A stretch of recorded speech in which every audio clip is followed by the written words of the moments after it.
Welcome, welcome, welcome. Come on into the safe space. You're going to need it today. Oh, yes, indeed. Have we got some doozies to show you? Yes, not me. We. I've got Scotty Lopez here with me today for the Thursday stream. I always look forward to the Thursday night with Scott. And man, we're going to give you double the craziness.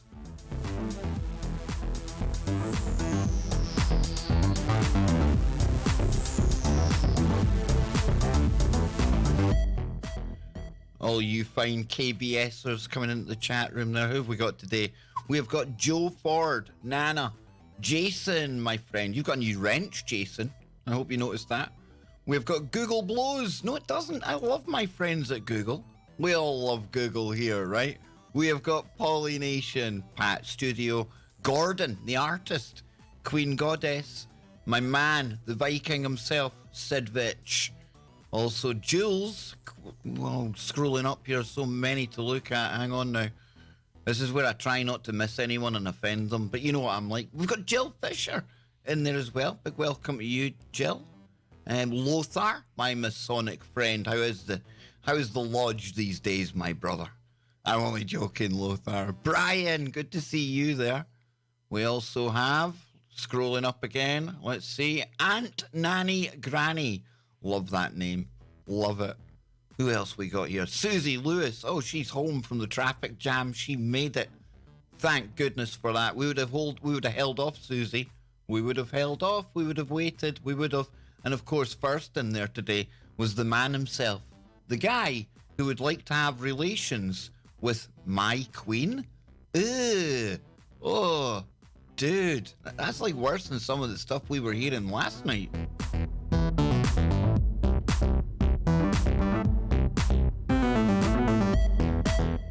Ah, yes. So it's that time then. Time to get back in to the safe space. How you doing, Scotty Lopez? What is up? It is great to be back, man. It's good to have you here, dude. It really is good to have you here because, dang, Scotty, have I had a week of shows on KBS so far, man. And last night, I don't know if you managed to catch it or not, but Jon Sumple on there. We were talking about extraordinary alien abductions, contactees, and this hybrid program, Scott.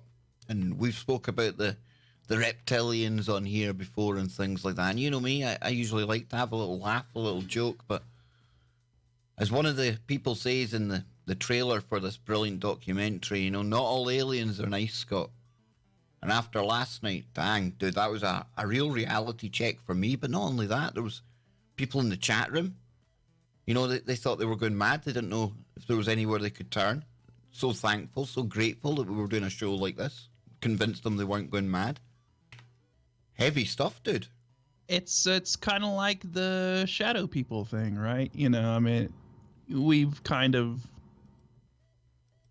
you know, joked around and talked about, you know, shadow people and stuff. But, you know, you got to remember that there are people that are really having these experiences, you know, and so, you know, it kind of puts things into perspective. And it's the same thing with the alien abductee thing, right? You know, people kind of laugh and joke about it, but, you know, it's kind of really not, it's not really a joking matter for if you're somebody that's actually experiencing this kind of stuff and you're going through this stuff. So, yeah, you know, I didn't get a chance to check the show out yesterday, but I'm definitely going to go back and listen to this because it sounds like some, you know, incredible information in this documentary. Looks like, you know, looks amazing, you know, from what I've seen from the trailers and everything. Looks like a, you know, amazing production value. It's not just kind of your little ragtag, you know, YouTube video or something talking about alien abductions. They've done a lot of work, you know, with this, and so yeah, man. Yeah, big time, Scotty. It was some of the experiences that people were sharing. I'm going to change the size of this text in the chat. It's a bit too small, but yeah, some of the people, like some of the experiences, dude, harrowing, man. It's you know me, I like to try and like put myself in people's like shoes and things like that, Scott, to try and like empathize with them. But man, oh man, it's wow, dude. It was pretty grim.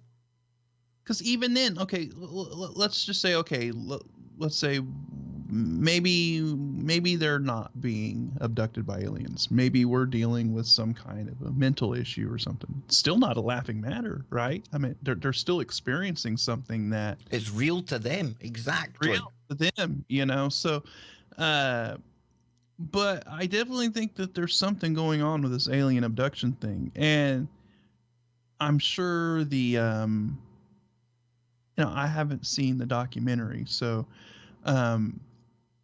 maybe they're coming at it from the angle of aliens and, hybrid programs and stuff like that. And lately I've been kind of coming at it from the angle of demonic entities, You listened to last night, right? Mm-hmm. There's no other way to describe some of the things we're talking about here other than demonic, dude. There is no other way to describe it, This is, me, I'm a nuts and bolts kind of UFO alien guy as well, where I look for, like, the ones that have traveled here, be it interdimensionally, something else. But I'm with you as well. A lot of this is down to it's not, it's supernatural, it's paranormal, it's back into the spiritual warfare, whether it's these things taking physical forms, whether it's them even inserting the memories of stuff like this. I don't know, something very sinister to this part of it anyway, Scott. Very sinister. Yeah, and it's not just like one or the other. It's not like a black and white thing where it's aliens or demons, or something like that. I think the I think we're dealing with both, actually, to tell you the truth. I think it's a combination of all kinds of things going on, right? Things aren't just black and white. There's many shades in between. As we're going to see later on, there's definitely many shades in between, Scott. We've got our own kind of YouTube alien contactee, shall we call it, for later on in the show. Ooh, a brief look at it. Maybe it's too soon after yesterday's show, actually, thinking about it. I'm not too sure. But listen, before we get into all of this, like the few links that we've got here, let me thank everyone, first of all. And John Fuller, we started just a little bit early, but you haven't missed anything, brother. And as today's stream goes on, I'm going to show people some of the amazing masks that John has sent through. And a big shout out, Tana, in the chat room. Yes, the mother of Scotty is in there. I was blown away to see her in there yesterday, Scott. Made my day. I was thinking, I hope Scotty's getting his extra beef jerky now, because I'm in here. I'm like your good luck token, dude. I am. Yes. She may have to be doing a run out and pick me up some beef jerky, Kev. Here comes. I think Brian's going to be making his first entrance of the day, dude. I hope so. Anyway, I had to turn him back on. I turn him off for the guests. Sometimes I think it might be inappropriate, my dancing on the screen. When there's a guest on and you're talking about something really serious, and I come on with my little kind of dance happening. Come on now, don't let me down, Brian. Brian, don't let me down. You must be warming up in the... Hope us death metal catch up soon. You buy a lighter yet Scotty 76ers and go troll hunters. Go troll hunters. You know what happened to my music though? What happened to my... Oh, I need to check that out. Guys, what is going on there? We'll fix that in a moment. Quite devastated, Scott. I didn't get my 70s porno fix. Yes, Sidvich, U.S. death metal will catch up soon. I know that European metal is superior. I will concede. We're better at something in Europe? We're better than, like, the America? You guys invented heavy metal, Black Sabbath. They come from the UK. They're the originators. So, can I say, dude, I've always been telling you how good the music is over here, Scott, right? I've been telling you about the metal scene over here for years now. What can I say, man?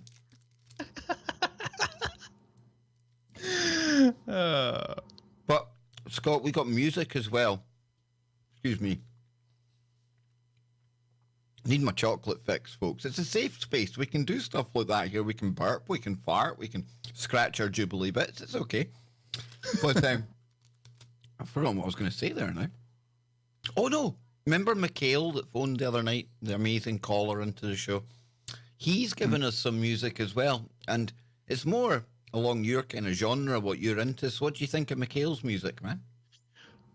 The band Mikhail is in is really good, really good. Like, I really dig their music, and so yeah, they're a really good kind of it's kind of a 80s hardcore metal mixed with kind of a more contemporary metal sound. You know, a nice little fusion there, and they're really good. They're really good. Mikhail is he's pretty badass on the drum set, man. Well, I think we should see the weekend. How about we like play some of Mikhail's music at the weekend? How's that sound? We'll try and do it. I think Joe would really dig it, because Joe was a drummer. Joe was a drummer, and Joe was in a band, you know, back in the day. So I think Joe will really like it. Yeah, definitely. I'm looking in the chat room, people liking the sound of that. Big shout out to Ms. Space Cake. Welcome to the safe space. We've got Scratch in there. A big yo to you as well. Armand, it's easy to get carried away over in Discord, I've noticed. It can be very distracting. Not to the point where it's problematic, more to the point where there's so many good conversations going on. Probably you lose too much time of the day speaking to the good people in there. I like the Discord, Scott. It's taking shape nicely, man. Yeah, the Discord is awesome, and I need to get in there more often. Oh, and Mr. John Fuller in the chat there, Meshuggah. Yes, Meshuggah is probably in like my top 5 favorite bands. Excellent band. It's good Swedish metal right there, my friend. Wait a minute now. Now all we need is Kev's mana to say hi to us. I think that probably means mama. Well, I would hope so. Unless I've got a mana out there. Maybe I do. Who knows? But, yeah, my brother was in here the other day, Scott. He was lurking about in the chat room. He's a bigger hormone than I am, dude. Oh, we have got a new member incoming. Yes, indeedy. And, of course, the memberships now. I have made it as cheap as possible for anyone to get involved. You've got a rock bottom £1.99 level. There he is. Oh, he's on his way to get his beer. And yeah, Scotty, I've made it so that basically it's cheaper than a cup of my favourite flat white out of Starbucks. You know, it's cheaper than my can of Red Bull at times to get in. And everyone gets the same, Scott. So there's different memberships. They've got a little welcome video on the membership page now. My friend at Google was in touch with me. Loved the introduction to the channel video, but I'm going to redo it. She says make it a bit longer, show off some of your cool emojis that your audience have picked for the chat, show stuff like that. So yes, the mothership, they do approve of the new improvements to the KBS show, and that'll start a million conspiracies. It's brilliant. I was just about to say your handler from Google is giving you some sage advice, I see. Lovely girl. Lovely girl indeed. Very nice. And we'll be speaking again next month, and we'll be doing everything we can to make the KBS safe space the best it possibly can be. There you go. But Scott, I want to ask you, right, on the subject of UFOs, we've done Shadow Men. I've been sharing the fact that my brother's got a problem with something that sounds like a shadow man. And you've been telling me that, you know, you and your mum, you were talking about some stuff. And since we were talking about, you know, UFOs to begin with, the alien abduction thing, and I advise anyone, in fact, it's imperative that you watch last night's show, this one here, Extraordinary. Deal. This guy here, Jon Sumple, and his movie, absolutely fantastic. Keep an open mind, like John says. And as the film it puts forward, you know, just what if? What if these people are telling the truth? Because that then is the biggest story in our history. So, Scott, your touch-ins with the UFOs then. I know you said a moment ago, before I sidetracked you, that they're more paranormal, supernatural. What are you thinking, man? Talk to us. Talk to me, Scotty. So, you want to hear about my UFO experiences? My first UFO experience was when I was fairly young. I'm gonna try to put a ballpark number on my age, probably around 12, 13-ish, something around that time. And we had went to my uncle's house. I think my mom was going to run in to get something or talk to him about something real quick or whatever. So I was in the car waiting for her, and this was at night. And off on the horizon, there was a large orange orb hovering in the sky. Was moving very slowly. Definitely wasn't an airplane. And I told you, I spoke to you yesterday, right? I think after the show or something, about how my grandfather had been in the Air Force, right? Yeah. So I mean, I know what airplanes look like. I mean, I've been to McConnell Air Force Base. I've watched planes take off. I know what a plane looks like. This was not a plane. It was a glowing orb type thing hovering over the horizon. And it was interesting because it was in the direction of, I believe it was in the direction toward McConnell Air Force Base, looking that way. So you could chalk this up to,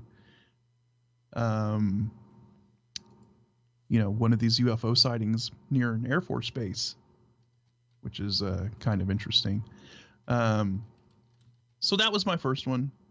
I didn't know what to make of it. I think I told my mom about it, and I had I drew some pictures of it or something, at the next day or whatever. Wish I would have held on to those pictures. That'd be good. That'd be good for the stream now, dude. Big time. Yeah, it would be good. I wish I would have held on to those pictures, but yeah, that was my first one. My second one was on the 4th of July a couple years ago, and we all had kind of witnessed it. And we were outside, and the sun had just kind of went down. It still was light, but the sun had already dropped below the horizon. So it was, that kind of that time of night, or, in the evening.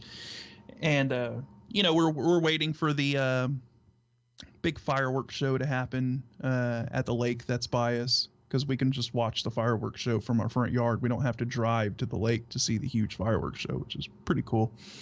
And so we're just sitting there, popping fireworks, outside having fun, and start noticing these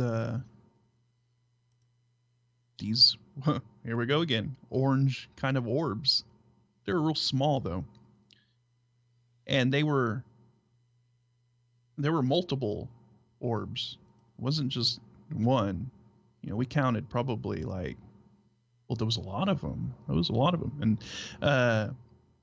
they were coming from the direction of the lake and then moving towards our direction. So they were moving from south to north. Now we were sitting there thinking, okay, maybe they launched a bunch of lanterns. Yeah. Those lanterns. And but that's what I like about you, Scott. You do try and employ logic. You look for, you're thinking about what it could be. Yeah, that's the first thing we thought of. It was like, okay, well, maybe they had some kind of a lantern thing, something that they were doing, and they launched a bunch of lanterns, and they're flying this way.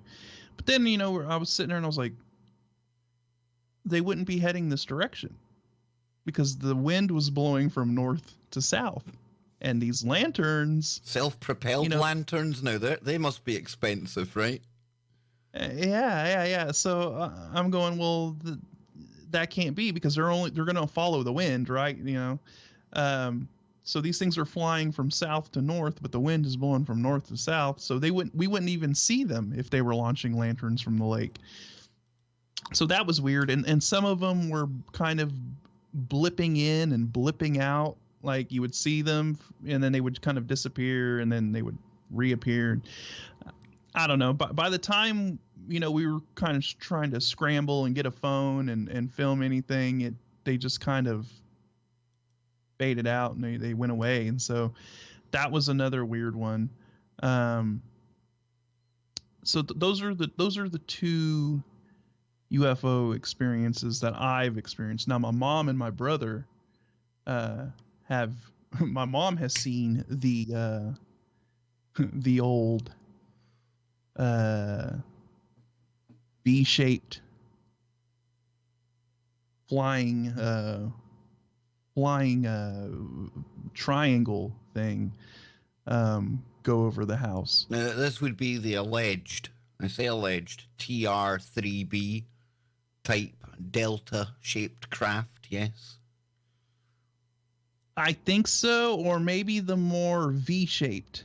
I think that's what the more V-shaped aircraft as opposed to the triangle, Yep.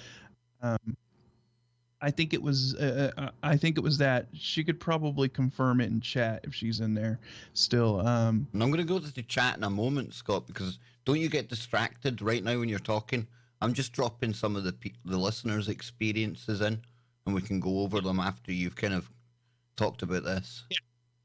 Yeah, so she said it went over. It was completely silent, as you've heard from many of the people who have experienced, no sound. The wings seemed to be translucent, so she could see the stars and stuff through the wings. It almost had that kind of a predator type of translucent kind of look to it. Yeah.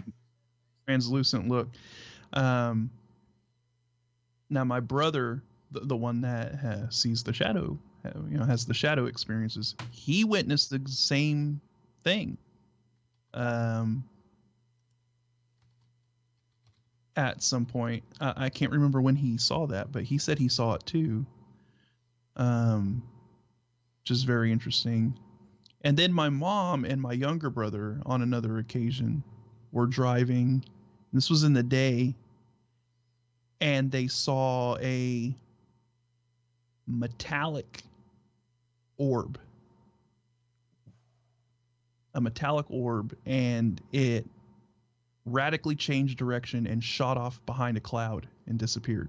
You see that? I mean, that's the kind of thing that we're seeing coming out in the Navy videos, that have been released lately. These kind of changes in direction that they're inexplicable.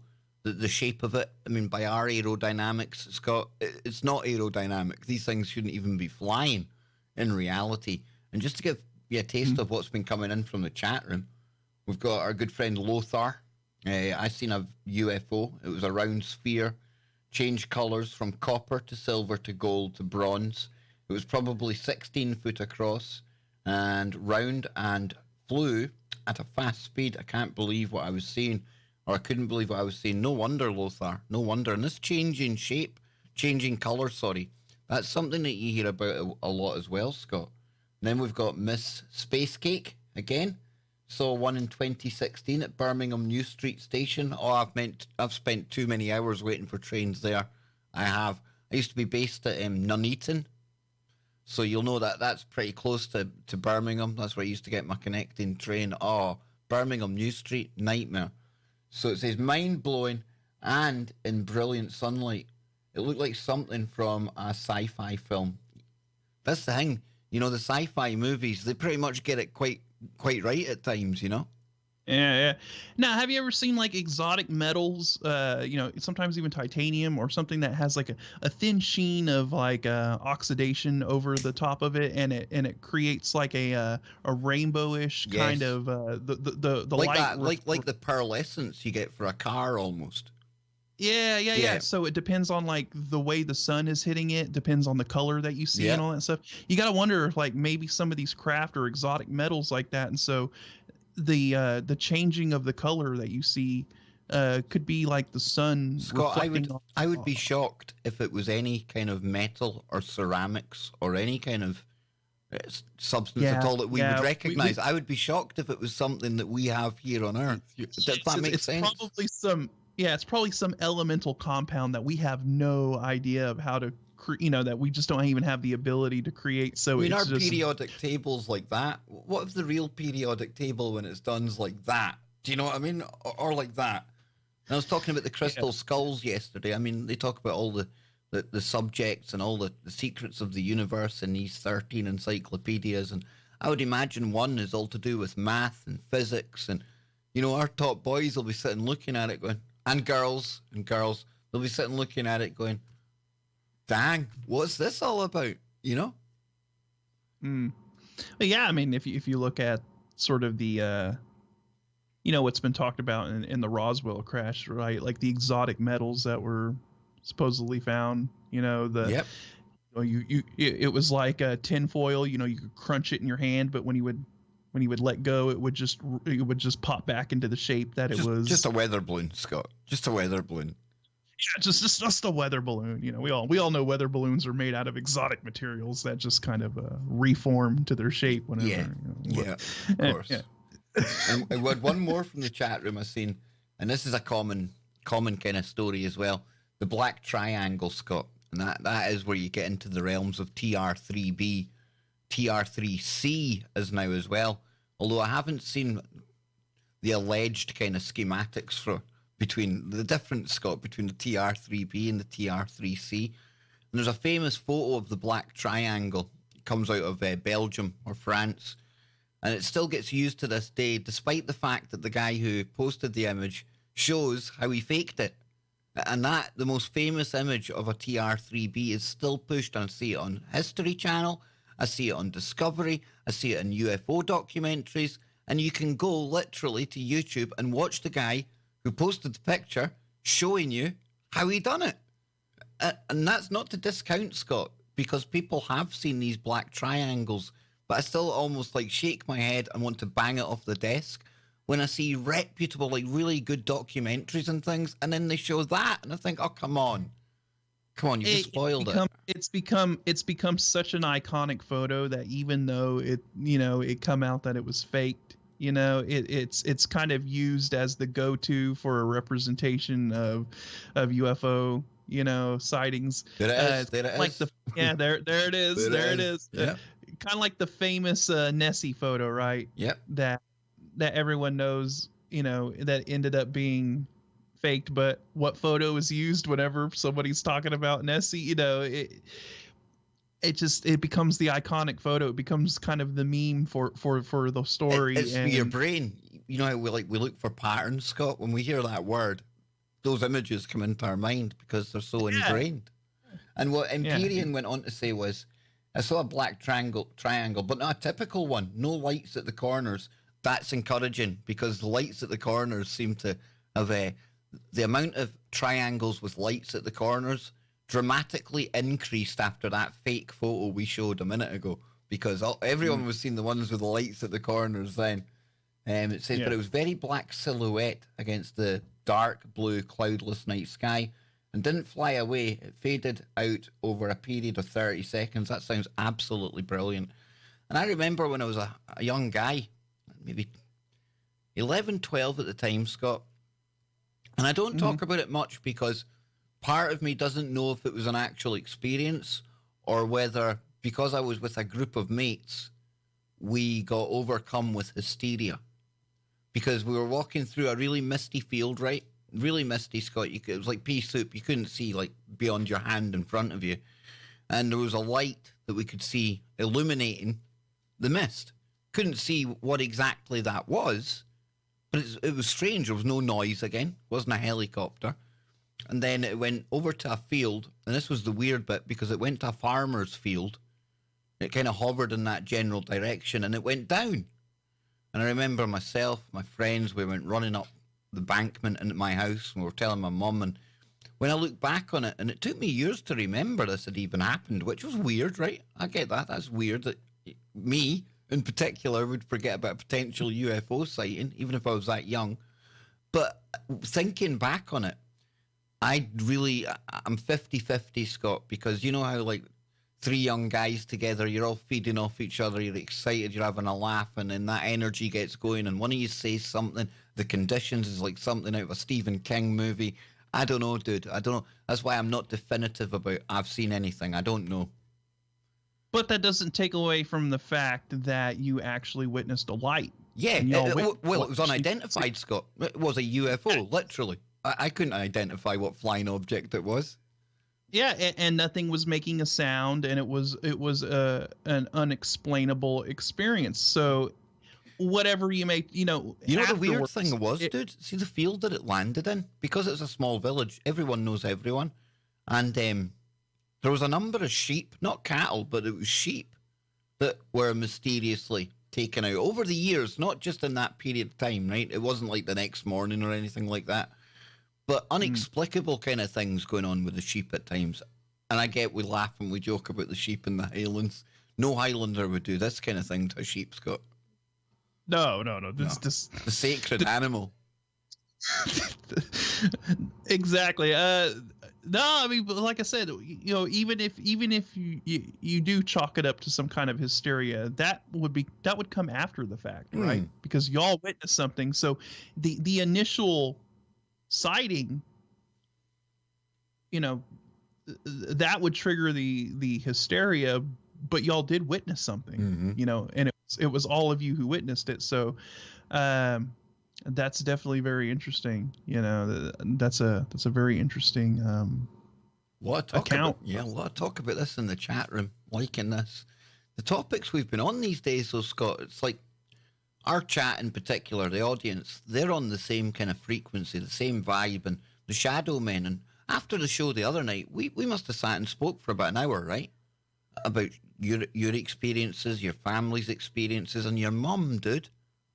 Your mum has seen some weird stuff right now. I don't know if you want to share what your mum's going through, but I mean, I hope you do. I hope I haven't outed your mum there. No more beef jerky for Scott when Kev's on. But I think with everything that's going on around you, and in particular your brother, dude, I think it's very relevant if you want to share it. No, I can share it. She wouldn't mind me sharing it. We'll soon know when a shoe comes flying in the door. Brilliant. No, she wouldn't mind.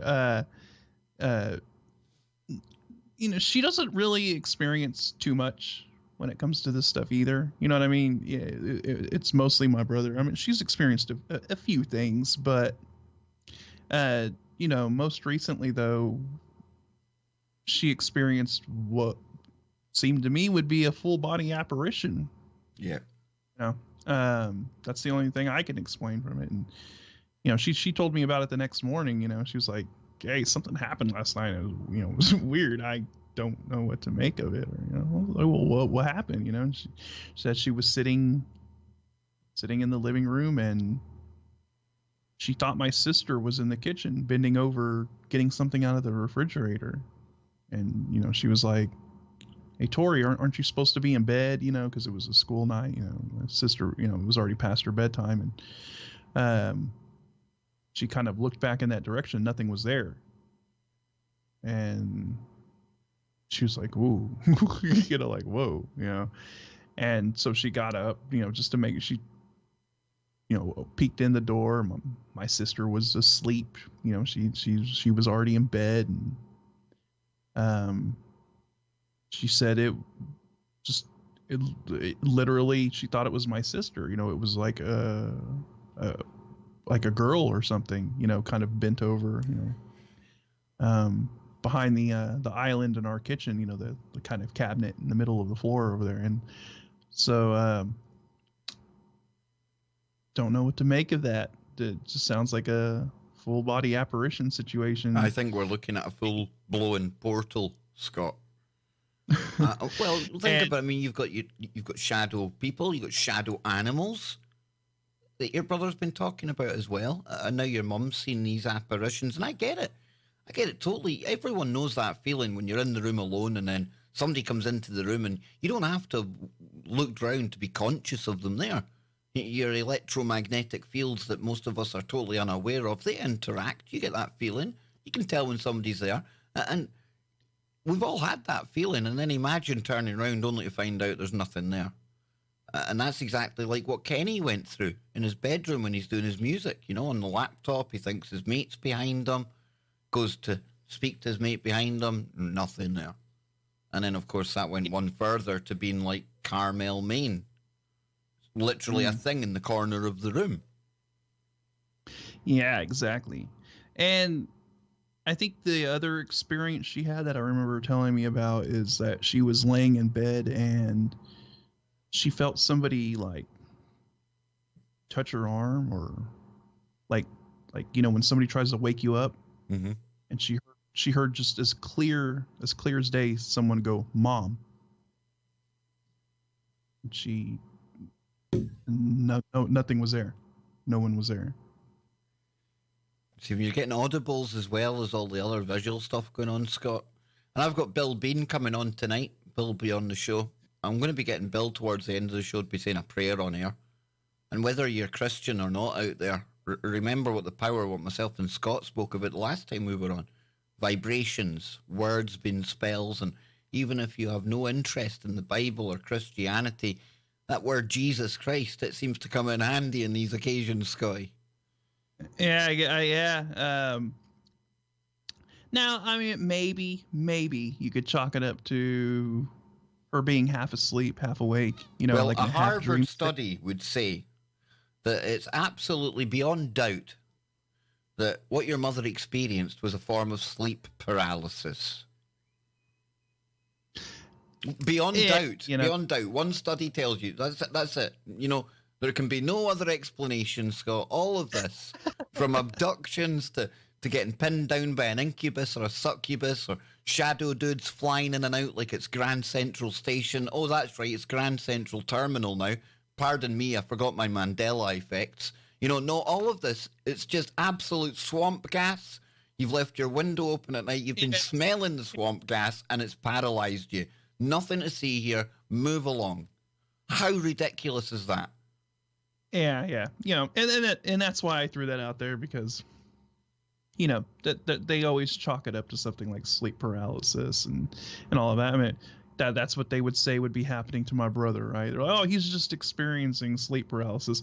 Well, is he experiencing sleep paralysis when he's sitting there studying at his computer and all of a sudden he sees a shadow person?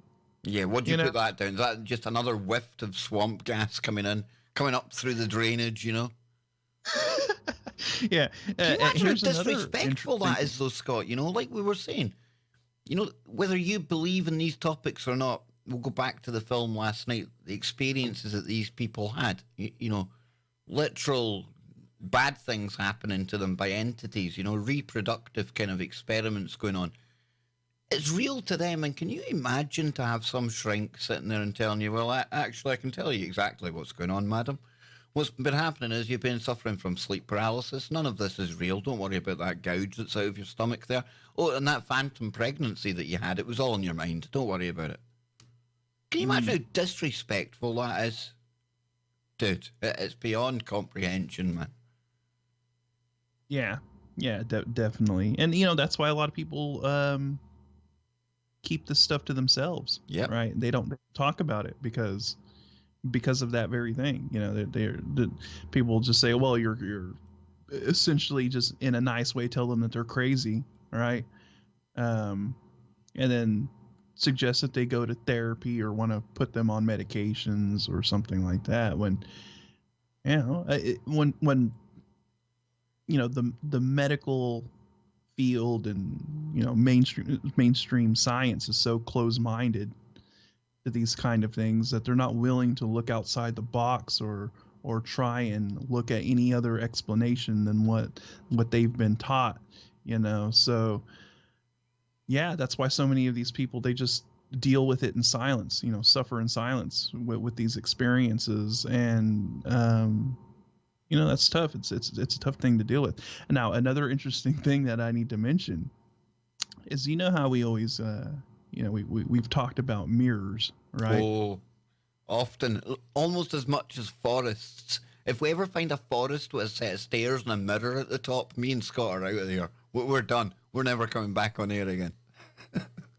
Now, we have a huge mirror in in our living room, right? It like pretty much covers the wall. It's one of them giant mirrors and quite a few times my brother has said that he saw things in that mirror. And so I think that just gives a little more validity to the whole mirror being a portal situation. Being that quite a few of his experiences have involved that mirror, where he said he like turns around and he looks in the mirror and it looks like somebody is standing behind him or something in the mirror, or he'll see something in the mirror. That's the part of horror movies that I hate. And you can tell it's coming. The music starts, it builds up, Scott. You got somebody looking in the mirror, and you know at some point real soon there's going to be another face or something stood behind them. So to actually experience that in real life, no thanks. Yeah. So I was like, very interesting. And I also I think I told you when we were after we had done that show and we were talking afterwards, I had a friend. Well, I have a friend. His girlfriend at the time, when they came over to visit, she was very sensitive to spiritual activity. A lot like Ange, Joe's wife, Ange. And they came over and they visited, and she was like, "There's a girl here," and we were like, "What?"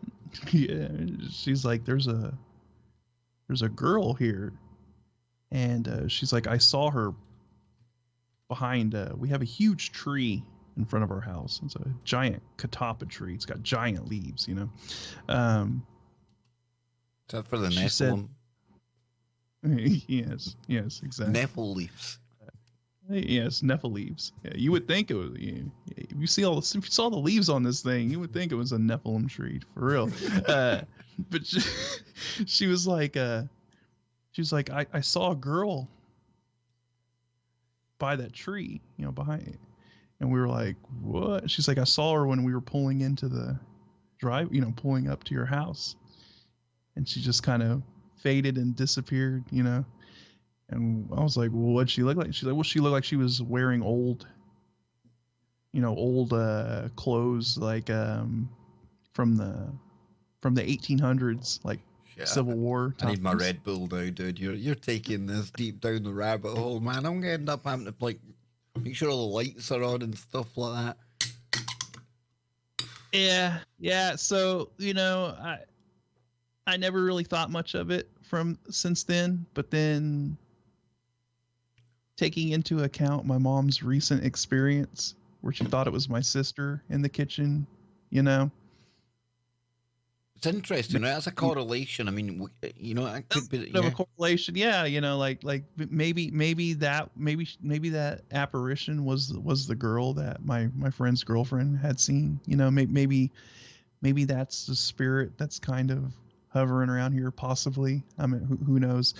Well, somebody in the chat room, get this, Scott, right? Because Billy Joe, long time viewer, supporter of the channel here, one of our earliest mods. She remembers the very first KBS live stream just over a year ago. And she actually suffers from sleep paralysis. And I felt really bad there, because I'm not making light of like sleep paralysis in general, but when they try and like throw everything into the sleep paralysis kind of field. But what do you make of this, Scotty? Is a real thing. Yeah, what do you make of this? She says, I assume it's sleep paralysis, and she's been saying it's really terrifying, and I can imagine. I've never had it, but she goes on to say, and Billy, it's in the chat, I know you won't mind me sharing this, it says, when it was first happening, I'd wake up to dark figures holding me down, but that seems to be common. Now, that's interesting. Yeah. Now, here's the thing. are they just kind of classifying this experience as sleep paralysis? You know, just kind of putting a medical term on something that is much deeper. You know, that there's something a lot deeper going on here, and so they really have no way of explaining it truthfully, right? Or Yep. so they have to kind of come up with a way of rationalizing it. The medical field, right? So they're like, well, it's just sleep paralysis. There's something going on in your brain, or there's something going on to where you're in this sort of your mind or something is still in a sleep mode, but you're actually awake and whatever. I don't know if I buy that. I really don't. I I'm think with there's a you. lot more to sleep paralysis than just some general medical explanation for it. And I think when you start, and Billy, I'm not a doctor, I'm not anybody that's qualified in this, but I think if you're seeing other things there, then I get it. Maybe your brain is trying to come up with some kind of vision to explain why you're like sleep paralysis. But at the same time as well, I don't know. And a lot of this stuff is uncovered by regression. Now, I'm on the fence with regression. I have to be very honest with that because, like with some mediums, it's almost like a fishing. You know, when you get the mediums that are kind of at it, Scott, and I fear that sometimes, and listen, let me state right now, I'm not saying any of the people involved in last night's documentary or show, but there's nefarious characters out there in all walks of life. And I would imagine in that hypnotic state, Scott, you could be very easily suggestible. That's what being hypnotized is in the first place. And maybe just a few keywords, a few kind of prompts might be enough for people to recollect something that actually may not have happened, but it sounds like it is some kind of event that they have had. Does that make sense? I've kind of butchered my explanation there. Yeah. There's good and bad to be had from regression. I'd go there very tentatively, and I would look at a lot of reviews, and I'd make sure you're spending your buck with the right people, you know. Yeah, there's ways that they can kind of by asking certain things in certain ways, it plants things subconsciously in you, and then you end up kind of giving the response that they want. You know what I mean? Even so something it as is simple as, let me take you back to that night when they were in the room, right? Yeah. And that there, well, your imagination's going, well, they were in the room, right? Okay, I'm back there, they're in the room. Well, actually, they've been prompted to be put there. She should just have taken you back to that night and then recollect yourself, you know? Yeah, exactly. So, you know, that is kind of it's kind of a dicey thing. I guess it depends on who's doing the regression session and the way they're asking the questions and all of that. I'm not completely discounting it. No, same here, Scott. Absolutely. I also kind of look at regression and what people would consider reincarnation or something like that. I look at it more from the aspect of quantum entanglement.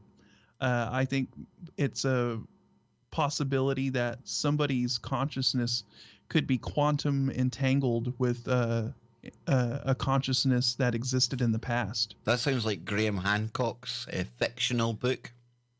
I think it might be called Entangled. I'll check in a moment. But that storyline was fictional, Scott, and it dealt with somebody in prehistoric times and a girl in present time. And together, through quantum entanglement, they were fighting a demon that was outside of time. Wow, that's very interesting. See, I didn't even know he wrote a book like that, but that's kind of the way I think about it. That you could possibly be quantum entangled with somebody from the past, and maybe that's where this whole thing of reincarnation comes from.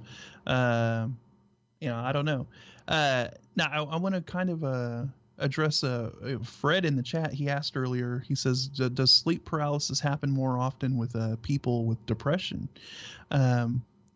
I would say yes, but going beyond that, I think you see that a lot of the people who experience like shadow people and stuff, they end up kind of falling into depression, or they end up becoming depressed, you know, when they're experiencing these entities, right? um, you notice that a lot of the people that see the shadow people, or have these experiences, they end up becoming depressed. It's almost like these shadow entities are trying to make their life miserable, right? They're trying to suck their energy. They're trying to just make them feel depressed. And so I think it's just a side effect of experiencing this stuff, of being targeted by these things, I guess you could say. That people who are experiencing this generally kind of fall into a depressed sort of state. And so yeah,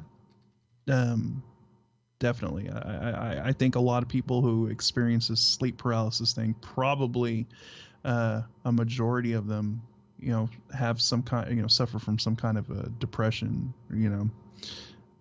Even the negative energy that can be around these things might be enough to lower the full energy, your actual vibration as well, and that in itself can have that knock-on effect. And yeah, you see it taking its toll on people, and the fact that, you know, probably a lot of people live with this, Scott, without telling anyone. You know, I found out last night, I mean, where do people turn to when you're going through something like this? Unfortunately, we're still in the minority.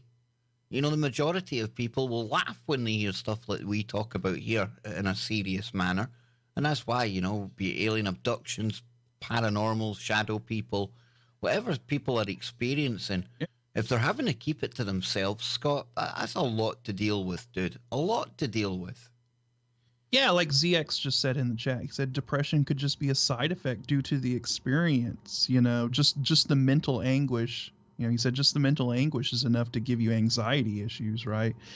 And like you said, if you're having to keep that in, and, you know, I'm sure a lot of these people are wondering, you know, am I going crazy? You know, what is going on, you know? So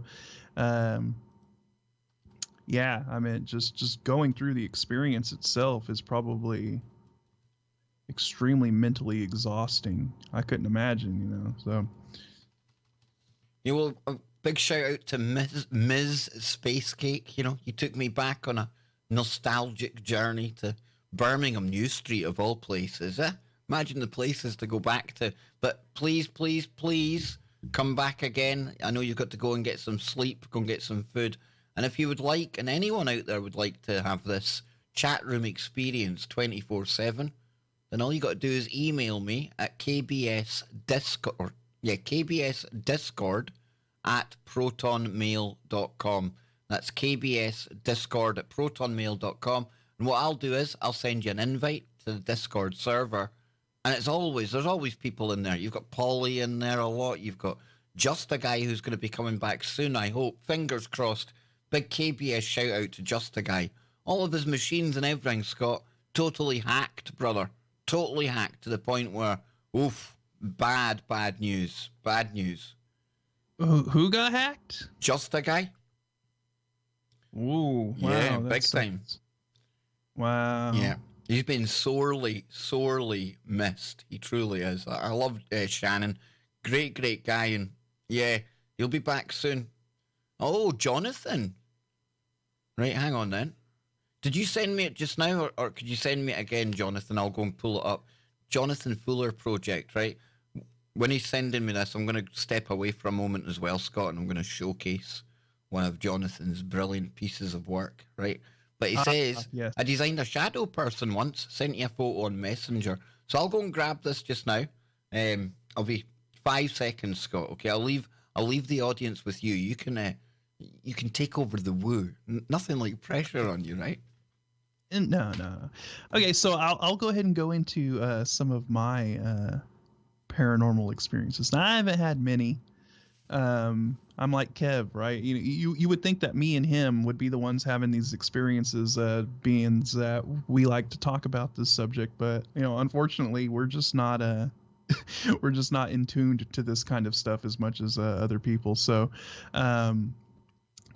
My first experience when I was really young, probably like 5 or 6 years old, something like that. And oh, look at that. Look at that. Bit of jazz hands going on, Scott. Yes, some jazz hands, So yeah, excellent stuff, man. So I was going to There wasn't. I was going to tell the listeners some of my own experiences, my own paranormal experiences, and I was just saying, you would think that me and you would be experiencing this stuff a lot more, but we're really not that opened up to it, right? I mean, we don't have these experiences that much. But Scott, I've got had enough problems right now dealing with the listeners' experiences. I don't need any of my own right now. Yes, so my first experience, and I would say this was probably the most intense one I've ever had, was when I was little. And I'm kind of chalking this up to just the fact that I was a kid and maybe I was more opened up to this kind of stuff, and then over time, I just kind of went away. I didn't have that connection to any of this stuff. But my mom, well, first of all, for those of you out there who don't know, I'm in a wheelchair. So, this will kind of play into the story just a little bit. But my mom had, this was when I was like 5 or 6. My mom had went to the store or something, go out to run an errand. And there was somebody there watching me in the house. It was like a family friend or something like that. And she had went to the store. She said she was going to be right back, and she left, and I was sitting in the living room, and he was watching TV and stuff, and all of a sudden I got cold, like really, really cold, and just this sense of dread just overtook me, like, like Mikhail was describing just the feeling that you're going to die. Yeah. Just that sense of dread. That's what overtook me. Like I was cold and I felt like I was going to die. Whoa.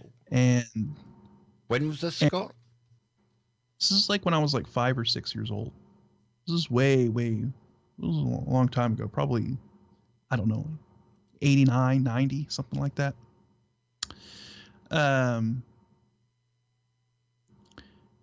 And I freaked out. Like I just freaked out and I just started screaming. I just started screaming for my mom. I was just panicked. I mean, I was just crying and I felt so scared. I felt so scared.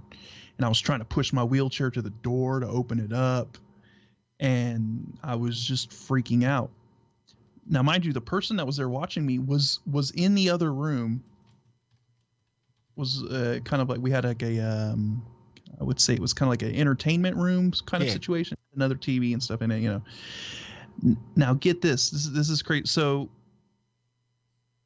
I'm freaking out. I'm just screaming. I'm crying. All of this stuff. I'm trying to get out of the house. That's what I'm pushing my wheelchair over to the door. I'm trying to get out. And by that time my mom had come in and she was like, "What's wrong?" She was all like, because I was just, anyways, the person that was there watching me never heard me scream. It was almost like my screams and my freaking out was muffled, or just, they said, I never heard him crying or anything, nothing, because they were like, I would have came and seen what was going on. Exactly, man. It was almost like my screams were silenced or something like that. Oh, that was very, very crazy. I mean, that was wild. We have, we tried to figure out, did anything crazy happen in that house before? And we didn't find that like anything had happened in the house per se, but like, Well, you know what really fascinated me the other night when you told me this story?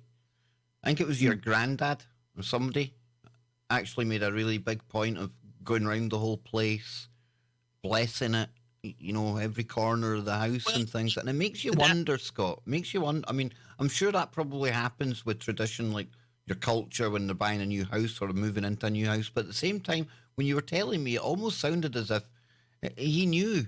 You know, it was almost like a prior knowledge that this needed protecting. okay, well, let me say that didn't happen in this house. Okay. This happened a long time ago when we lived in Texas. Got you. Okay, so got you. This house that we live in now, this house was built like in the early 2000s, like around 2002, 2003.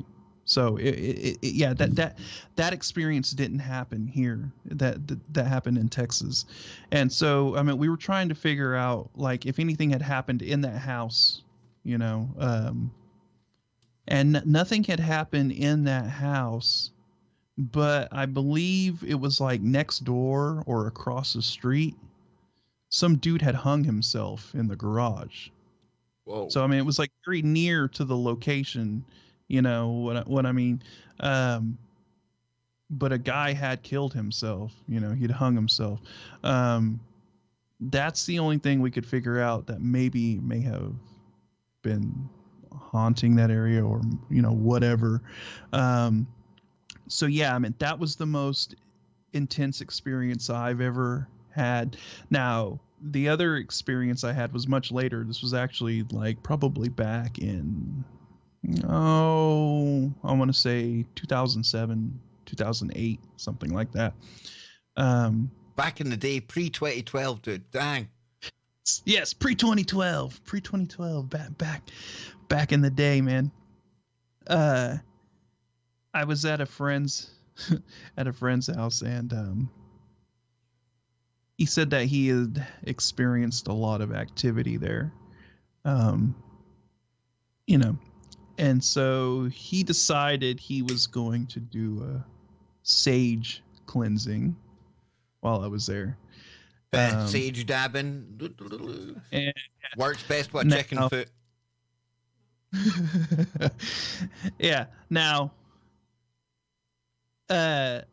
let's just say he was not qualified to be doing any sort of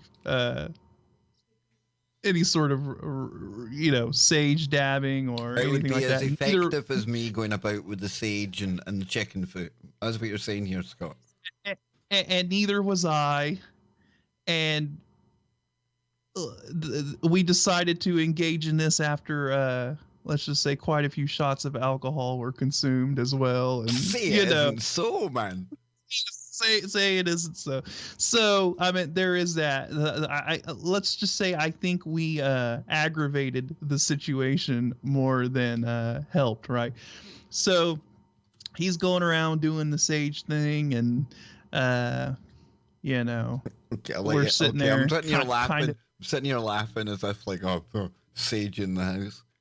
I done it one time too, dude. I done it. no, there's something to it. You just got to do it properly. You know what I mean? You can't just be going around all willy nilly. You know me, Scott. You know me, dude. You know me. I'm walking about doing it, and I'm thinking, if I could see myself right now, I'd be sitting in absolute stitches. I'd be rolling about on the floor, going, "Baker, what the hell are you doing, man? All that's missing is your chicken foot." So yeah, I might laugh about it. Nana, good friend Nana, love you to bits, Nana. You're such a help in the chat. I know Kristen's away today, so you and Billy are in charge of the chat right now. And she was saying she saged her house as well. You see this more and more nowadays, dude. No, there's definitely something to it. And I'm not you almost seen Anne there, folks. You almost got a hello from Annie. Almost. We almost got a big hello from Annie. No shoe, nothing. Brilliant. No, I don't mean this. This isn't Anne. Stop that, people. That's a terrible Scott, aren't they? I don't want the shoe. Yeah.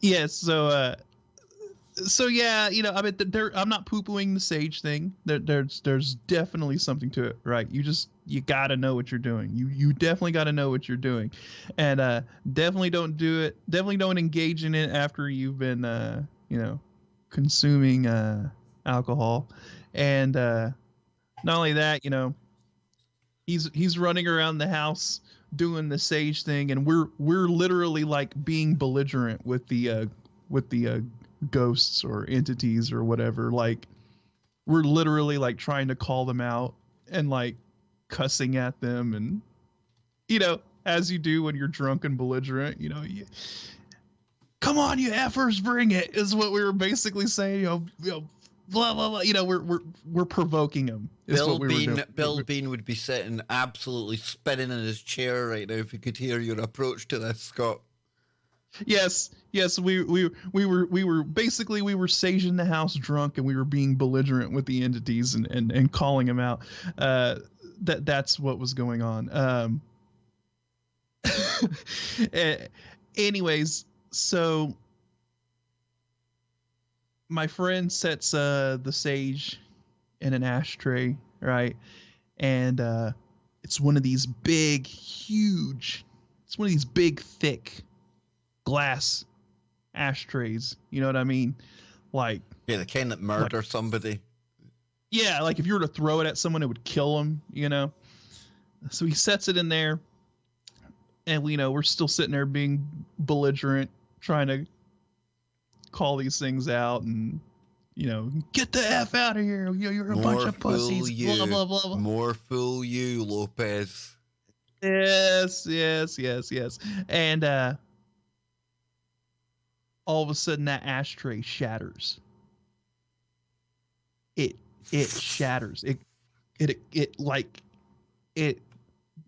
explodes, like almost just shattered, and just, you know, that shut us up pretty quick. That shut our belligerent asses up pretty fast, and we were like, ooh, you know, and you had to hurry and run and pick the sage up because, you know, you still burn it. That's the power. That's a proper. I mean, that's strong. That's some energy to do that when you think about it. And that's the thing, you know, you hear these various experiences, that one there, some of the ones Bill's dealt with, some of the ones we hear about from, you know, people that were there, witnessed things.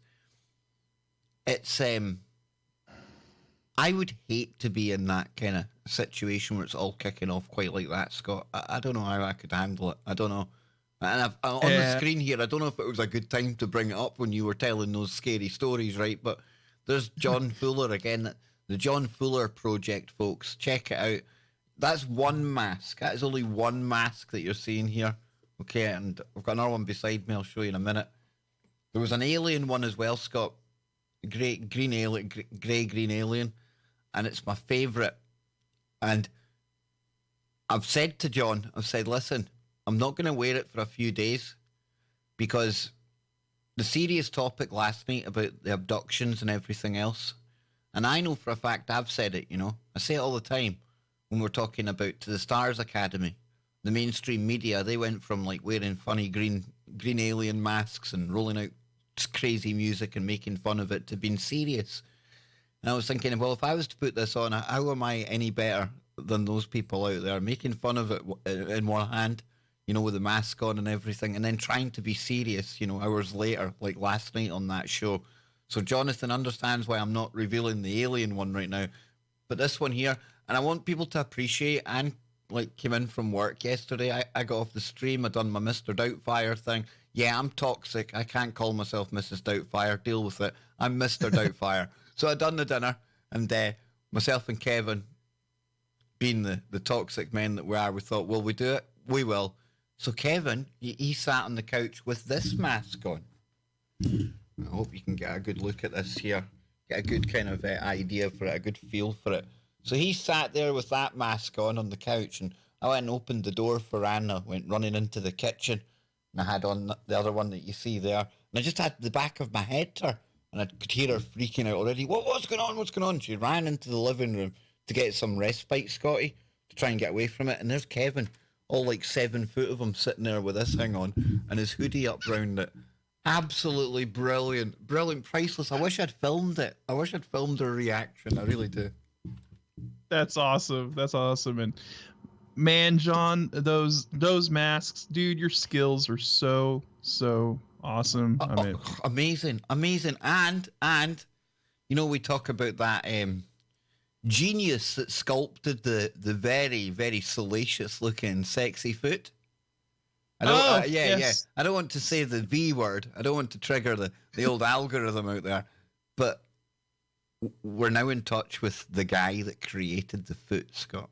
Oh, are we really? Are we really that much closer to no degrees of separation now? We're there. So I think that might have to be a D Live or a Periscope stream though, because I think so. And you know what? We're gonna have to drag. Popeye and Joe are going to have to be present during that, because it wouldn't be right. It wouldn't be right, I messaged Popeye yesterday. Remember I was saying to you, I'd seen he's got stuff now in his house and things. It's exactly what I said to him, dude. I'm like, we've got the man, the creator, the inventor. I haven't got Musk yet, but I've got somebody who's created equally golden woo-like topics, So, I mean, of all of the guests you've had, come on, David Icke has nothing on the creator of said foot. Well, now talking of guests, you remind me. We go by synchronicity, we follow the vibrations, we follow the patterns on the show. Nobody can hide away from the fact that the shadow entities, the shadow dude, these paranormal topics that we're getting into, right? Well, myself and Scott had on a guest a long time ago, too long ago, that I would think maybe one of the leading speakers on the subject of shadow people, black-eyed kids, all that kind of good paranormal woo. It just so happens we usually go to one of the websites where he regularly writes as well. And that is, of course, Nick Redfern, Scott. Ah, yes, Mr. Nick Redfern. Well, I think with everything that's going on, with the synchronicities taking place, I think it is now time. I said this to you the other day. It's time for us to take Nick up on his offer, because he really enjoyed his last time on KBS. Yeah, and you know what? I think you're correct. I think it is time, and I think the stars are aligning, that the synchronicity is there, because you know what else I've noticed? Every time I just happen to go in the living room, right, and my mom is watching either Ancient Aliens or some kind of crazy paranormal stuff, you know what's happened to me over the past 2 weeks? I happen to go in there, I look over, and there's old Nick. There's Mr. Nick Redfern. Okay, and that's it then, dude. That's it. That's confirmed it. If you're getting the Nick sync, we're in. And like I say, folks, we had Nick on before. You can still find it in the TFR archive, but unfortunately, that was one of the videos that got lost in the 1600 video cull that happened to the channel. And Jordan Maxwell's. We lost Nick. We lost the Red Dragon, thankfully. We lost so much along the way, Scott. Kev, even though you've lost the Red Dragon, you could always call our not going friend. To Fulford. I'm not going anywhere near Fulford and his white dragons. No. We're going one better. We're going one better, my friend. You can always call our friend Big Rudolph. Oh, yes. Now then, folks, how about after all the kind of serious kind of stuff we've been looking at, somebody the other day sent me a video of a YouTuber that he says I really need to take a look at, and I think the same person contacted Scott on the same day as well. Yes, and I think so. Sometimes you see things on the internet that will only ever happen on the internet, and then there's another really kind of unique group of YouTubers where this is the only place you're going to see this kind of thing is YouTube. Now, I get it. I get it. people are alien contactees. People can channel. I get that. However, at the same time, there are some out there who might be telling a little bit of porkies when it comes to their alien adventures. And I think myself and Scott have been introduced to one such character, and he's called Rudolph the White Alien. I think that's his name, Scott, isn't it? The Rudolph the Tall White Alien. Right, Rudolph the Tall White Alien. Now, we're going to listen to maybe just a minute of this. Should we just tease them, kind of tease the list, or tease the viewers with them, because I think we need a full breakdown of our. And I'm quite hesitant to go into them after talking so seriously on this subject. It's all no. I think it is good to kind of go into him, because you know what, he's a good example of why real experiences and people who have genuine experiences get called crazy. Yes. Right. Because you have people like him out here discrediting real experiences and real things going on. So I think it is important to point guys like this out, point people that are on YouTube like this out. But I don't know. Do you want to just maybe tease the people? Yeah. There he is. Let's just say our friend here, Rudolph the Tall White Alien, is a very, very interesting character. An interesting character. Here we go. We're only going to play a minute or so of this, and I'll let you people decide. It's like we always say. We provide, Scotty. We'll let people decide. Yes. Greetings, my human friends. This again is Rudolph of Germany, the Tall White Alien.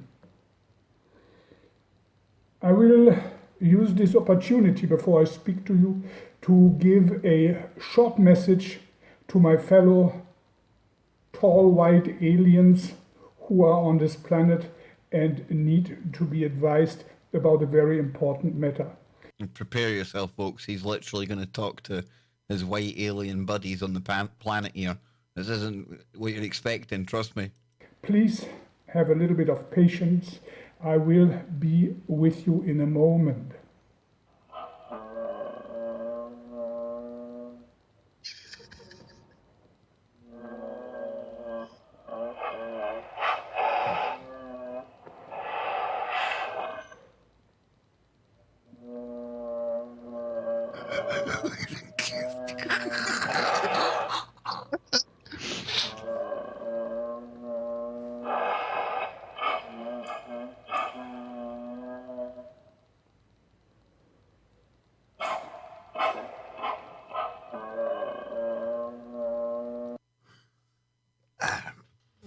Yes, Rudolph. Rudolph The Tall White Alien is telling people on YouTube that the roundup of humans into really nasty places has begun. And 15,000 subscribers, 1,000 views, 70 likes against 6 dislikes. I think we should maybe dip our toe into the comments, Scott, to see what people are saying about Rudolph. Maybe we've got them all wrong. What do you think, man? Yeah, let's see what's going on in our buddy Rudolph's comment section. Okay, he says, I heard that they are rounding up the tall whites. Fascinating language. Excuse me. Unfortunately, Google Translator is useless in that case. In these troubled times, a great song of yours will comfort the human prey. Soothe our senses with one of your lovely tunes. Your singing is our medicine. Sing to us, my tall white alien friend. Soothe our senses, O great messenger. Woo! I'm truly hoping that was sarcastic, right? I would expect nothing less from somebody named Enoch Metatron. Just saying. Let's see, we'll blow these up so people can see them. Oh, we need to scroll down again now. Yeah, here we go. A relative of mine was already completely off the grid. Unfortunately, he got old and he's passed away now. That's unfortunate. Rudolph, anyone can clearly see you're turning off and on some kind of sound device. Yes. Thank you. Yes. Thank you. Yes. The Chimera, Bauer, etc., and the Greys have been wiped out. Yours truly, Mir Andromeda. Thank you, Rudolph. The scenario you are describing is a 3D timeline that only the humans have chosen it. Unconsciously, of course, will experience ? Okay, I would rather die than be a robot slave, but their time is up. Not all the people on the planet are stupid. A lot of us are becoming self-sufficient. We are learning how to grow food again, going back to freshwater sites. There's many of us that will not need to rely on the system for electricity because we'll be creating it ourselves. Some of us understanding what the cities are, giant circuit board power stations. That collects energy. Pole shift is created. It's reset. It's actually some good points in there though about us becoming, we do need to become more self-sufficient, and I like that kind of idea about the circuit boards. That sometimes when you look down on a city and you think, it does make you wonder, Scott, what is really going on here when you think about stuff, Oh my God, there's a comment down there that cracks me up. It says, your sound reminds me of a dinosaur.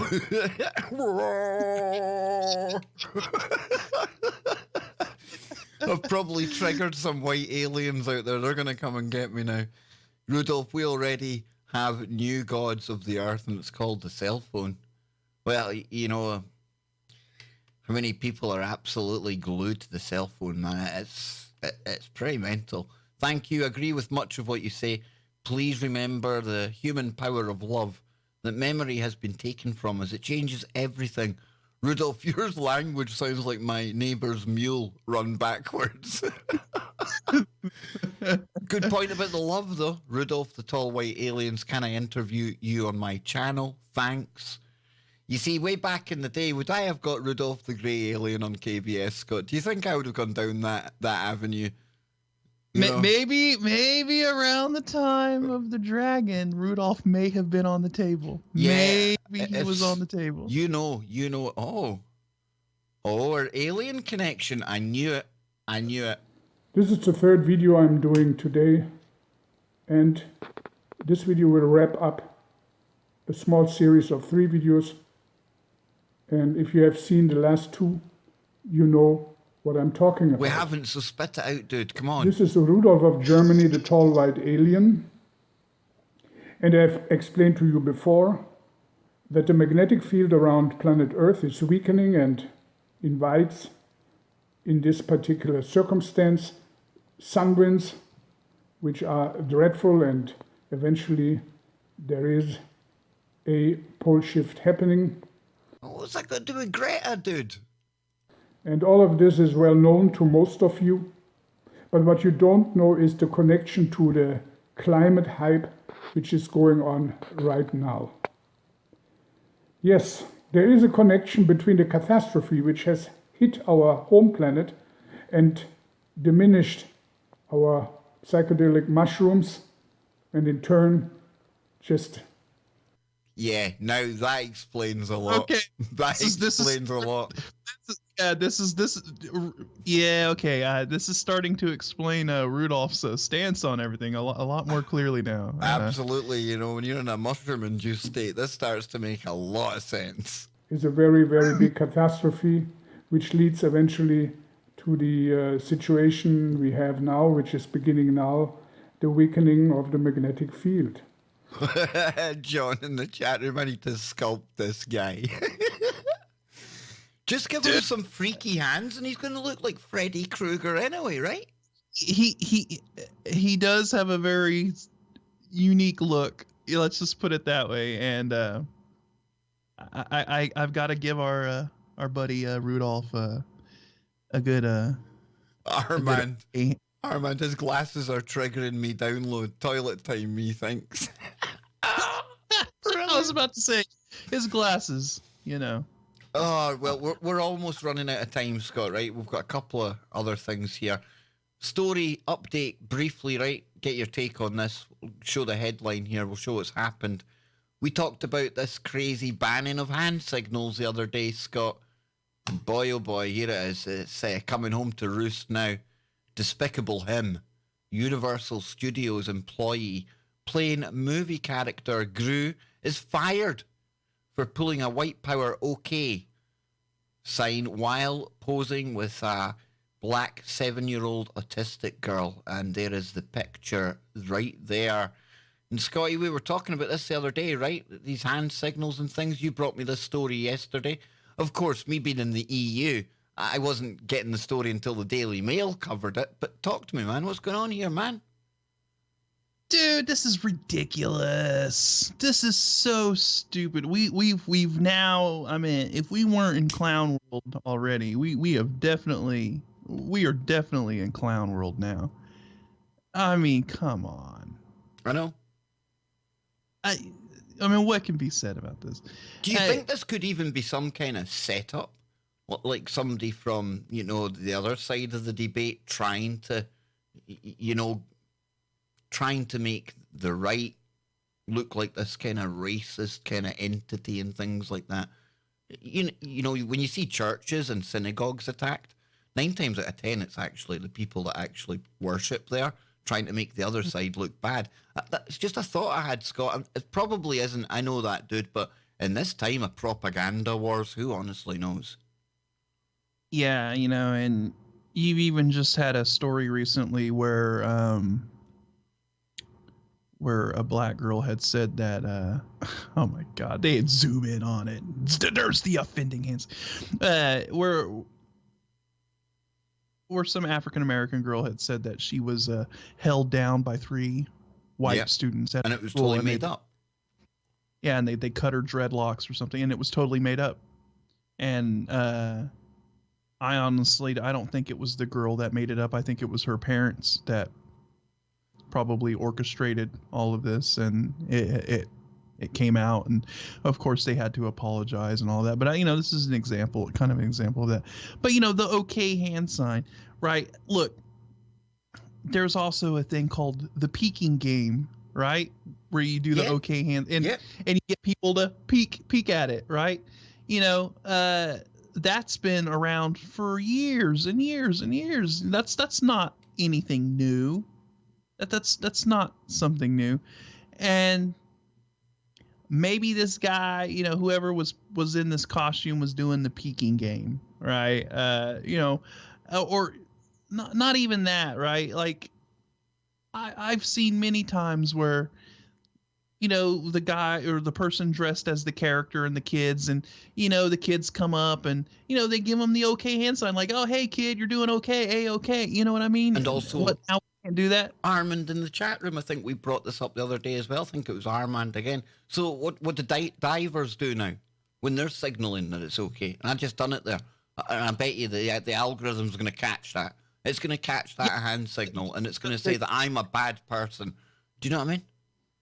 Yeah, the 2 frames that your hand was up in that very short period of time are going to get scanned. And that's how like facial recognition, image recognition works. It's going to see the general shape that'll you've seen the points, and it's going to say, that there looks like a hand sign. You just did it again with both your hands. Look, anybody on the other side, or anybody that is triggered by this kind of stuff, they'll do this kind of thing where they'll scan through your video, they'll find the frame where you're doing it, they'll take a screenshot and they'll be like, look, he was doing the white power hands, you know what I mean? And then they cause a big scene out of all of it.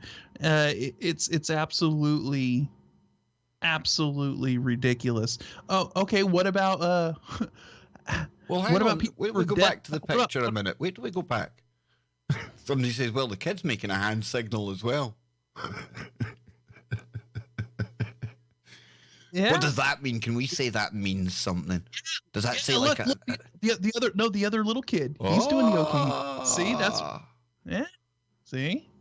Why didn't they circle him? Why didn't they remove the kid from the park. So that game you're talking about, Scott, would that now come into play, do you think, if they're playing that little game? The one you mentioned, the peak game. Yeah. I mean, you've got the wee kid doing it as well. I think that's quite weird. I never even noticed that. Who was that?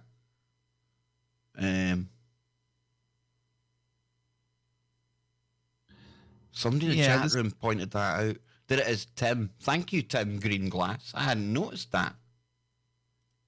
Yeah, I didn't notice it either. You should save that picture, Kev, just so we could have it, you know. And point out that the kid is also net. But yeah, I don't know, man. This is so ridiculous. What about people who are deaf and have to rely on sign language? How do they communicate? Because that's a sign. Billy right? Joe brought this up the other day as well. Her girl uses sign language. People use sign language. Absolutely. Do we get to sue Facebook now? Because one of their emojis is the OK hand symbol. Are they promoting white power? Are they promoting? I bet you it gets removed. I bet you it gets removed. Come on, in this kind of woke society that they're trying to push forward, you know, they'll want to be amongst the first to virtue signal towards this, Scotty. Look at us, we're removing this. This is a signal of hate, you know? Yeah. It's crazy. It is crazy. But I bet you there's going to be more stories like this, and I bet you there'll be more hand signals to come in the build up to the 2020 election as well, dude. I remember some baseball team barred a fan from going to their games for life just because he did the OK hand signal, and it was caught on film. And then they went through the entire, trouble of like figuring out who was sitting in that seat and all of that stuff, and then they informed the person that they were never allowed back in the baseball game. They're never allowed to come. Well, before we go today, Scott, and we're running out of time, and if I don't get off here soon, and Kevin's going to start eating me instead of the lovely chili that I can smell in the background. And trust me, he probably will eat me. But we like to look at dumb criminals from time to time on the safe space, and boy, oh boy, the Discord server, do they have an absolute plethora of dumb criminals for us to choose from. And actually, we're not going to the UK today. I find the UK of the dumbest of criminals. Check this out. Cops follow a trail of macaroni salad straight to robbery suspects. Yeah. Damn. No. Never trust the macaroni salad. It'll turn on you when you least expect it. This, after police in Mount Morris, New York, apprehended 3 burglary suspects on Sunday by following a trail of macaroni salad they left behind while making their getaway. Yeah, that's going to go down well in the prison showers. Bend over, boys. More macaroni you'll be taking in there. In a release published Monday morning, the Livingston County's Sheriff Office reports that thieves broke in and stole a cash register from a Build-A-Burger restaurant, along with the establishment's entire surveillance system and the offending large bowl of macaroni salad. Deputies were hot on the criminals' trail, literally, as they attempted to escape via nearby Greenway Trail. Found along the trail were cash register parts, surveillance system parts, rubber gloves, loose change, and a steady trail of macaroni salad, the sheriff's officer said. So it was later discovered that the suspect stole a large bowl of macaroni salad, which they took turns eating along the escape route. Dang, boys. Look, they could not resist the wonderful macaroni salad that they have at Build-A-Burger, I guess. And, it ended up being a decision that they would later regret. I bet they wish they had just pasta on the salad. Pasta. Oh, yay. Officers arrested Matthew P. Sapetko, 34, James P. Marullo, are we going for a triple namer, and Timothy S. Walker, Junior, 23, by early Sunday afternoon. Folks, one of Kev's family advice tips here. If you're having a child, try and give them either 2 names or 4 names, 5 names, 6 names. Don't go for 3. Usually find people with 3 names end up the most famous or infamous in all the kind of wrong circumstances in America. I'm just saying. I'm just trying to avoid that bullet for you. I'll look out for you guys out there, right? So it says Walker faces additional charges for criminal possession of a controlled substance. I think by the sounds of it, they were on they were kind of smoking up some bath salts, Scott. I would think I'm fairly confident that the old methamphetamine was involved in this one. Just saying. And Jason in the chat room, I'm with you. I give up with the world. Don't know what's this bad R word, bad S word, bad G word anymore. It's a clown show for sure. And I've done that on purpose, Jason, to add to the fact that we're living in idiocracy. That there's certain words that we can't even say anymore. And it's ludicrous, it's ridiculous. It makes people like this look like geniuses at times. It truly does. But tomorrow on the Safe Space, what I'm going to do is I'm going to wear my beard of toxicity with pride, and I'm going to find a number of stories that point out the absolutely ridiculousness that's going on with the woke brigade, the cancel culture that goes on, all the kind of stuff that people won't like me talking about. YouTube probably won't like me talking about as well. But thanks to having members on the channel, thanks to the super chats, then if they do demonetize the odd video here or there, I don't have to worry about that because all of you out there have got my back. And that's why I won't shy away from the topics that I know they don't want, Scott. And that's okay. If they don't want me to make ad revenue off of that, I'm cool. I won't make ad revenue off it. I won't even ask. But it won't stop me talking about it. No. And, that's where the wonderful viewers out there, the wonderful members, and, all of you out there who decide to drop a super chat and all that stuff, that's where you guys come in, And if anyone out there in America, specifically the USA, to save on shipping and stuff like that, but if any of yous are upgrading a computer or anything in the near future, or you've got one kicking around, not doing something, I don't know, but let Scotty know, will you? Because we think Scott's one is on it. It might be packing up. And we're not sitting here, we're not going to beg you for anything. But if, there might be people out there. I know there's people work on computer stuff like that, Scott. You didn't ask me to ask for this, but if there is people out there, you might be in need of some technical assistance very shortly. And dude, you're like Mr. Robot. But this shocks me that your rig's in danger. It's not in imminent danger, but I think sometime within the next year or two, it's going to be around that time. But yeah, I mean, I'm going to have to start looking at parts and maybe trying to budget something out or figuring out what I'm going to need to do. But it is around that time to get a new rig. I'm kind of in the position that you were in, Kev. Remember before you got your rig? Thank you, Mummy. Thank you, Mummy. Bail. I'm in that same sort of boat right now. So yeah, we'll see how all of this goes.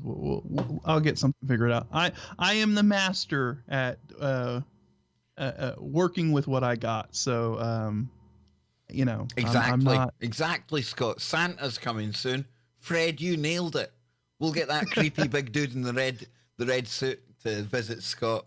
And Anne was telling me, Scott, it's all right. You're not allowed to sit on Santa's knee over here in the UK anymore.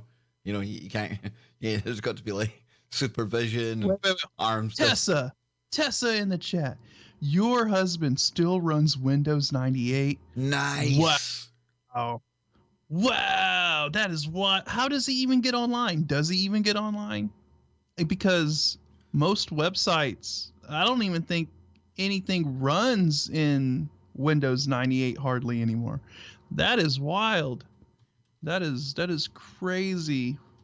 But I loved Windows 98. It was one of the best Windows. So many nostalgic memories of PCs of old that I had running Windows 98. So, And Polly, I've suggested that to Scott as well. You know, I think we'll do something like that. I even offered to do a 24-hour stream for Scotty Boy one weekend.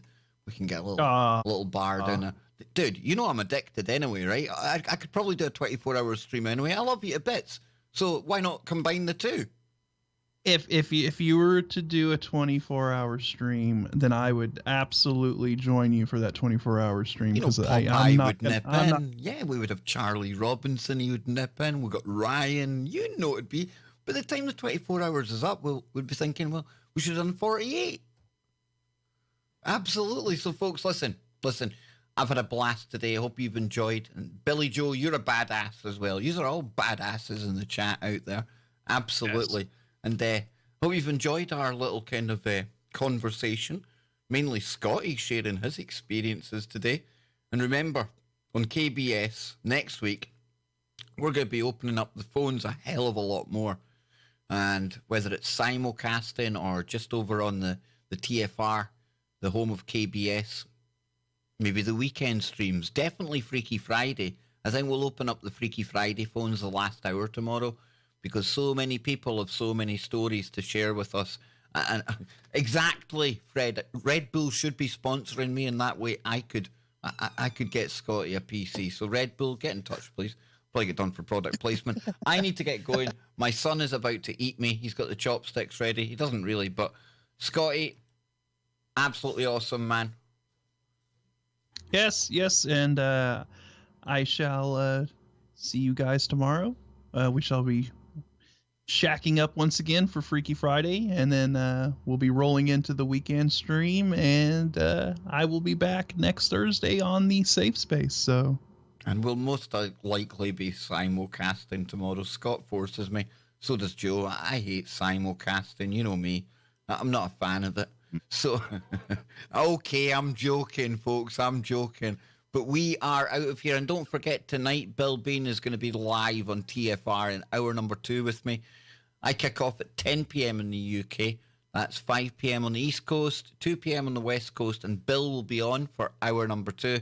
I'll be getting him to say a little prayer, send out some of these warrior angels of his to combat all of these shadow entities that seem to be lurking around all you KBSers, Scotty's mum, everything. So until then, keep it real, keep the mind open, but not to the point where the brain turns to black goo and it comes pishing out the side of your ears. So then, we're out of here, Scotty boy. Until next time, keep it real. Adios, amigos. Yes.